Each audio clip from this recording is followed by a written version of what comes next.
Hello everyone! For today's video, I will share with you the three kinds of giving every person ought to do. One of the unbreakable laws of the universe is the law of sowing and reaping. Seed time and harvest, Genesis 8:22. It usually doesn't feel like it at the time. But when you give your money into the ground of good works, it will produce and come back to you multiplied many times over. Now here are 5 kinds of money seed you should sow expecting God to bring harvest back to you. First, sow the tithe into your local church.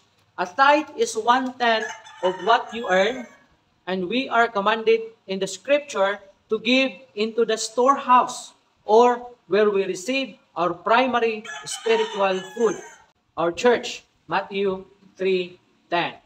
Second, sow special offerings or gifts into ministries that are reaching people and to other worthy causes that are truly impacting people. Philippians 4:15 to 19.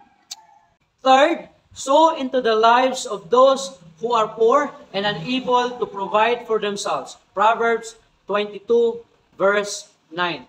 Keep your gift as private as possible so as not to humiliate the one who receives it.